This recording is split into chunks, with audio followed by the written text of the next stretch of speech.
Morning. Welcome to another episode of Tie 24 Sports. Yeah, you heard it again, Tie 24 Sports. Okay, it's week 17 NFL.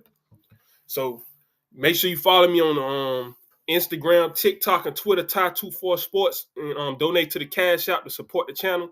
$ TY Rebel 22. Okay, so in the NFL first, I got Buffalo minus 6.5. The Jets, they not really showing much life, but taking a 10-point spread, that's just not smart. Okay, we got the Raiders minus 2.5. I got the Colts money line. Um, I have the Buccaneers minus 2.5. I got the Dolphins minus 2.5. The Vikings money line in a close one against Green Bay. And then for the Sunday night game, I got to take the Washington Commanders money line against the Falcons. They switched quarterbacks. They got a young guy, but he isn't experienced as the other young guy up there in Washington. You know, Jaden Daniels been starting from day one. Michael Penix, he kind of like was jittery last week, but he can sling it. Look for an improvement, but I just feel like on the road and just being your second start, going to Washington right now with that defense is not the best environment. Now let's go to college basketball. I kind of let you guys down yesterday. I'm sorry. You know, it happens. Okay, we got the Florida Gators. This easy money minus 29.5. Then we got the Oklahoma Sooners, Boomer Sooner, 24.5, minus 24.5. You can book it. And then we got the Purdue Boilermakers, minus 14.5. Now, on to the NBA, the National Basketball Association. That's going to be the last picks. I'm going to leave these up here, and then we're going to go over to Instagram and see what's going on in the wide world of sports. You know, there used to be an ABC show, Wide World of Sports, before my time and probably before yours, but I heard about it. We got the Orlando Magic minus 3.5. Then we got the Boston Celtics against the Pacers minus 7.5. I don't like that double-digit spread. And then we also have the Minnesota Timberwolves on the nightcap at a money line. So I'm gonna leave that up here. And now you're probably wondering what's going on with this video right here on my side. This is unfortunate. I don't support this. We have players doing way too much in the Texas Tech and A&M game. They got video footage. Um, we don't like that. And they pointed out this guy stepping on people. We don't like to point people out, but this is part of reprimanded. This guy, number 55, yeah, he gotta go, man. Somebody need to do something about that. Need to be plenty up, downs, rolling. You may need to even sit the first game next year. I don't know. Is he a junior? It says he's a red shirt junior. Yeah. If he go into the pros, but then hey, I don't know, maybe dock a pay cut or something. Like we can't be supporting unsportsman like activity. Let's check out what was going on in college football yesterday. I know well, know what? I take I take that back. We're gonna go to the NFL first, and then we're gonna check out the world of college football because I know you guys gonna find out about those bowl games yesterday. But if you didn't see on Christmas Day, you know, the world renowned Beyonce, you know, did a great halftime show for the second Christmas game. I believe it's the Ravens and the Texans because she's from Houston. You can actually still rewatch that show if you missed it. It's still on Netflix, and I heard a lot of people respond well over the Amazon and the Peacock and the Paramount. I think NFL, they're gonna go online with subscription basis. Everybody already has Netflix because a lot of people cord cutting the cord cuts, meaning they cutting back on them subscriptions because you think $70 a lot, $30, $50 a lot for cable. You could pay $10, $15 for streaming service. But now we got Paramount, you got Amazon. Well, Amazon you got for your packages anyway. But Netflix, this, that, and the third, people rather just go with Netflix. That's the biggest brand. So maybe a lot of sports, including the NFL, are going to go over to Netflix to get an extra dollar or two. The Saturday games, if you didn't see, we had the Chargers and the Patriots. The Chargers took that. We had a big time overtime matchup between the Broncos and the Bengals took that one. And then we had the Chargers. Oh, no, I'm sorry. I see that blue and gold. We had the Rams beating their division rivals, the Cardinals. Now, Sunday's slate, we're going to have those Giants and the Colts. As you know, I'm going with the Colts. We're going to have the Jets and the Bills. You know, I'm going with the Bills. The Jags and the Titans, I stayed away from that one, but I would rock with I would rock with the Jags on that one. You know, I'm going to stay Florida. Now with the Saints and the Raiders, As you know, my pick was the Raiders in this one, -2.5, and then we got a. Matter of fact, let me have my NFL picks up while we looking at this. Okay. All right. So yeah, we got the BUCS and the Panthers. The Panthers are fighting back, but the BUCS are right there, right in there for the division title and playoff contention. So it's not going to be the day for the cardiac cats. I'm sorry, Panther fans. And then the Eagles and the Cowboys, you want to stay away from this because Jalen Hurts is not playing. We just saw the Commanders get the Eagles all they can handle in win over the Eagles last week. The Cowboys have nothing to lose and everything to gain. So I'm not saying they're gonna win, but at least stay away from that spread. Now you got the Dolphins and the Browns. The Dolphins backs are in the corner. The Browns, they fight back, but the Dolphins, they look dangerous right now. So I'm rocking with the Dolphins. We're looking at the Packers and the Vikings. I'm going to go with the Vikings, but I like the Packers to get them a run for their money. And then, again, we got that Sunday night game. I'm going with the Commanders. They're at home with the more experience of the two least experienced quarterbacks. So this is some of the stuff from yesterday. You see the Bengals quarterback. He hitting the gritty with Jamar Chase. You seeing Joe Burrow. They go back to the LSU days. Seen the Chargers get that win, and then you seen the Miami Hurricane, Cam Kitchen get an interception over Marvin Harrison Jr. Two former All-Americans in college, and the U showing up again. You got Puka Nacua after the game, taking a picture with one of his homies from the Cardinals,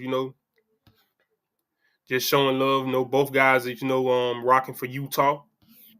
So shout out to the state of Utah. But there it goes, baby. Pick City. The Rams defense, DBs, have really shown up, man. That's another one. That's Witherspoon. So this wasn't a bad game by Kyler Murray, but sometimes when them balls tipping up, it is what it is. And that was a pick. It hit the ground, but he had control of it. It didn't move. So a pick is a pick. 13-9. So it wasn't a high scoring game, But also, like I told you guys yesterday, Kyron Williams. Kyron Williams is a guy you can count on every week with those player props. He's like a Derrick Henry. He's going to hit the end zone every game. And then this was the clutch interception by Cam Kitchens I was telling you guys about.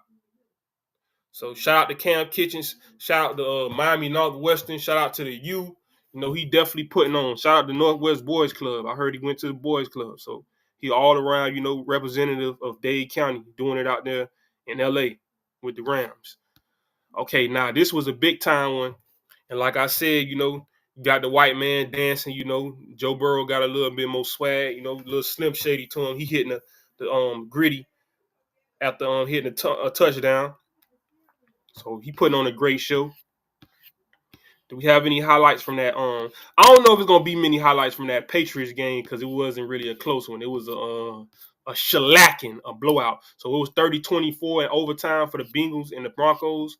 Let's see if we got any Patriots highlights. There's a lot of Broncos and Bengals. You can go look this up yourself on YouTube, on Instagram. I'm not seeing anything for that. Okay, here it goes. Here goes the Patriots. See, 40-7. So yeah, it wasn't much to highlight. It was just basically just the Herbert show. One team showed up and one team showed out. That's how I would describe it. One team showed up and one team showed out, baby. Yeah, man. They making diving touchdown catches, play action. J.K. Dobbins back off the injury list. And that's when you really you feeling yourself. When you throwing into triple coverage to Ladd McConkey. Come on, man. He is not trying to take the check down. He's trying to check their temperature. Yeah, that's what he's doing. He's not looking for no check downs. He's really throwing it. Comfortable in the pocket. Ladd McConkey getting behind the defense, man. Yeah, man. He looking like a wild child out there. Then, back off that injury list, J.K. Dobbins representing for The Ohio State University. I see you, J.K. Them some of the nicest uniforms in the league, too. With that powder blue and that gold. Yeah, they looking nice out there. So that's basically what went on. Now let's check out what was going on in the world of college football. It was sad for a lot of people that had their last game. A lot of Hurricane fans were upset, but we're gonna get to that. Let's look at went on. Okay, so rushing touchdowns, 32 rushing touchdowns, most in a single season by a quarterback in FBS history. So Army's quarterback had 32 touchdowns rushing. I know everybody was, screaming out about the Navy. They beat Oklahoma, but Army is 12-2 on the year. Finished the year ranked after beating Louisiana Tech. I told you guys this would not be a contest. So way to go for the Army. Thank you guys for your service. I always support the troops, because we living in one of the greatest countries in the world, if not the greatest. You got Bryson Daly. Name is etched in the record books, okay? Then BYU, I'm sorry, Coach Prime, but he showed great sportsmanship. He didn't hate on them guys. But 36-14. Yeah, as the story was told, the Colorado Buffaloes, maybe next year, man. But I like the sportsmanship that Coach Prime showed. It was a great effort. So this is some of the highlights from the game. I actually didn't watch it, when I tried to turn it on.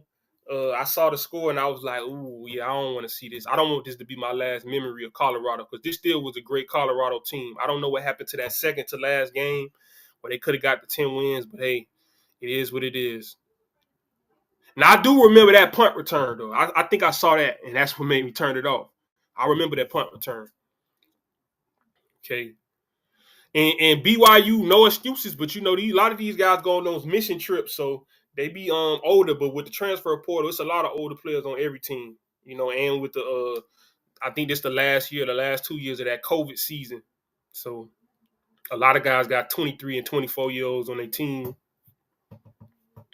But yeah, man, it was just the open floodgates as far as them running the ball on Colorado. And then even when you try to throw the ball away, these guys, it's like this on all Madden or something. Like, you ever played Madden and it's like you can't get nothing right? It's like the computer was just killing them. You know what I mean? So yeah, Alamo Bowl champs, and everybody saying these bowls don't count. That's cap. These bowls count. Don't lie to yourself. Then you got Snoop Dogg. Snoop Dogg, he is really the world's most famous rapper. Shout out to Jay-Z, but Snoop Dogg's the world's most famous rapper. He stood over him because his business he's standing on. Okay, so Snoop Dogg's talking about Jordan Bronson, a touchdown in the Arizona Snoop Dogg Bowl via CW Network. So yeah, Snoop Dogg got his own bowl. And you look inside the end zone and it say Snoop Dogg. And then the worst part about it is the West Coast team ain't winning. Come on, man. Colorado, y'all got to represent for the West Side, baby. How y'all let Miami of Ohio? But them Ohio boys, I don't know. Maybe they had some Cali dudes on the team.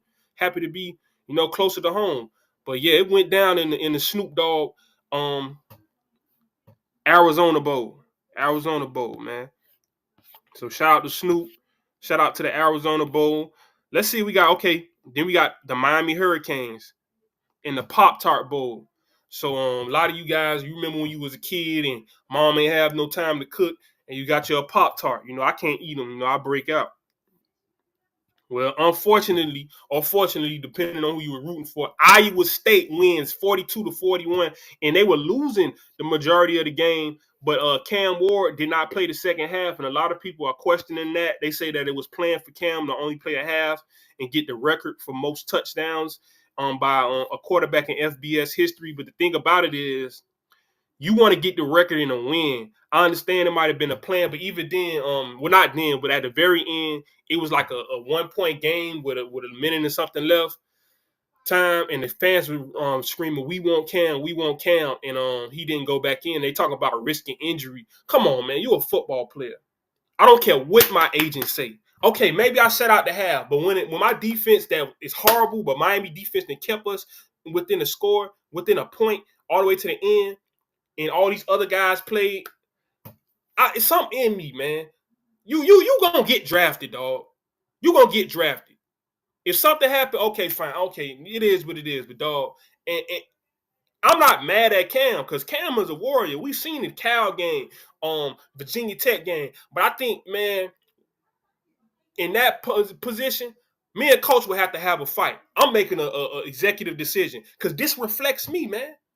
Yeah, maybe they not really gonna trip to say, "Oh, he opt out with this." That look, man. At the end of the day, dog, you only live one life, man. I would have wanted to go out with a win, especially when I left the game with the lead, and then the second quarterback can't do nothing, which I'm not bagging on Emory. He tried his best. I guess he can't do it. A lot of people was like the bubble screens, but towards the end, I don't know if y'all remember, he had Rayway wide open, overthrew him. It was a couple throws that got batted down, but a couple throws he just couldn't make them. We can talk about rhythm, this, that, and the third. I've seen Emory play a little bit better, but I feel like he's limited at Miami because I don't know about the coaching. I've even heard Shannon Dawson say out his own mouth, I can tell you where to throw it, but I'm not really good at quarterback mechanics.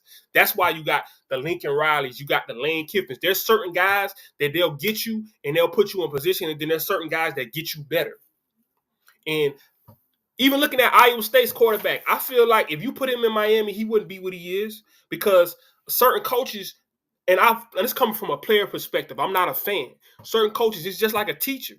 You may not be a dumb kid. Like some kids have mental issues. And even now you can work with them. You can change the way they learn. Kinetic readers.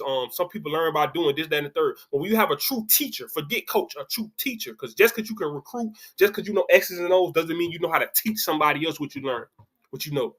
Like prime example, Kevin Beard, the wide receiver coach. I disagree with Luke. Maybe not with the starting lineup thing. He's right about that. But look at the wide receivers catching the ball. Look how they perform versus how they did in the Manny Diaz era with all those drop balls.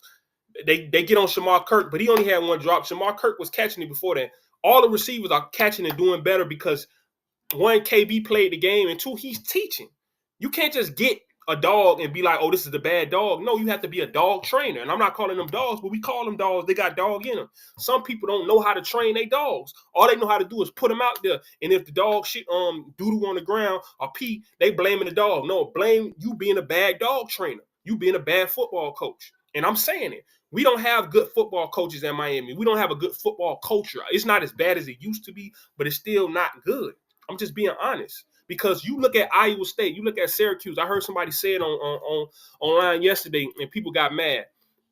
We're constantly getting beat by better coach teams, not by better teams, but better coach teams.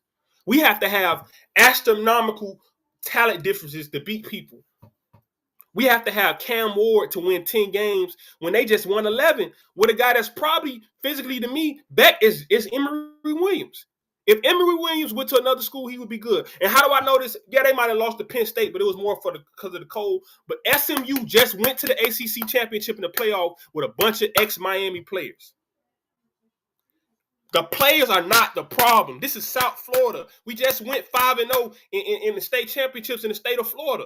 All kind of 5-star guys going up against us, and they can't do nothing with us. They was all. I seen dudes like Sedarius Bryant I played with in college saying, "Yeah, South Florida football is just different." It's Nick Saban. Everybody says it. It's not the players. It's the coaching and the culture. When you see guys that was 5-star, 4-star, even 3-star, they college players, and they just not wrapping up, tackling this, that, and the third. Yeah, he got them more disciplined as far as they gonna listen to Mario, but what are they listening to? Certain things. I played football. You can't fool me. It doesn't take athletic ability to make a form tackle and wrap up. That's just heart and discipline. Looking the ball in when you catch it. Certain fundamental things. The only thing talent is about is being stronger than somebody, faster than somebody. But as far as being disciplined, not be racial, but why you think like schools like Columbus, a lot of these private schools, before they started getting the black kids, they would beat ghetto schools sometimes because they were more disciplined. It wasn't that they were more athletic. So, yeah, to win a national championship, you might need super athletes, but before you get to a national championship, you have to get to winning bowl games. I heard stupid people talking about, oh, Syracuse ain't did nothing because they ain't won a national championship. Syracuse beat our behind. What are you talking about? You sound stupid. That's a fan talking versus people that actually know the game. It's baby steps. It's a maturation process. How you gonna talk about, oh, you ain't no millionaire? If you getting 20,000 and I'm getting hundreds of thousands, I may not be a millionaire, but you might want to learn something from me because I'm closer to the end goal than you are. I bet you when the final ranks come out, Syracuse will be ahead of Miami. We got to stop being so prideful and thinking we know everything. The coaching needs to improve. And I'm not even saying fire Gidget because I don't think that's going to be a solution. I really think it's at the top. Mario got to stop with this philosophy of recruiting only. Because, yes, he's a great ace recruiter. But there's something called coaching clinics. Used to see Belichick and Jimmy Johnson and Saban. They'll go down to the Florida Keys and they'll pick Jimmy Johnson brain. Even with my coach, damn, I'm forgetting the guy name. That's well, I ain't apologize because he was good, he was bad. Damn, I can't. My coach, that coach at Auburn right now, it'll come back to me. I'm sorry. But he used to always have books. He bring in Tony Dungy. Coaching is basically learning how to teach, and that's a skill you can learn. You can get better at being a better teacher. I know teachers that teach for a living. You get better at teaching. Okay, this don't work with this kid, I'm gonna do this. This don't work with this kid, I'm gonna do this. If you don't believe me, go watch documentaries. Go watch America's Team on NFL Network. Go watch The U with Jimmy Johnson. It was not all just talent. Miami has had talent throughout this 20, 30-year drought, 25-year drought. The problem is a lot of people think just because you talented, you're good. That's like saying because you pretty, you gonna make a good wife. The woman could be promiscuous, or because you fast, you a good football player. You might not know how to catch. Are you strong? You a good football player. Okay, you might be strong, but you slow. Or you don't know how to move. You're not smooth. What I'm saying is, don't overlook the small things and just look at the big things. That's an ignorant, unexperienced person, and you're gonna get beat every time. Talent loses the hard work when talent don't work hard. And on that point, I'm gonna end the show, putting them picks in. Sorry getting worked up over it, but you got a lot of people telling Miami the wrong things and they're enablers. I don't even believe firing coaches necessarily gonna make a difference. I think it's more of changing the philosophy of how they run the team. Because I looked at the recruiting classes, they did not recruit bad guys. I watched the tape. Especially Kellen Wiley, and they got a lot of pieces. But you look at Popo Aguirre, you look at Wesley Bassane. Some of these guys everybody wanted them, but when they get to Miami, all of a sudden they forget how to play football. That's something going on in that building, bro. That's something going on in that building.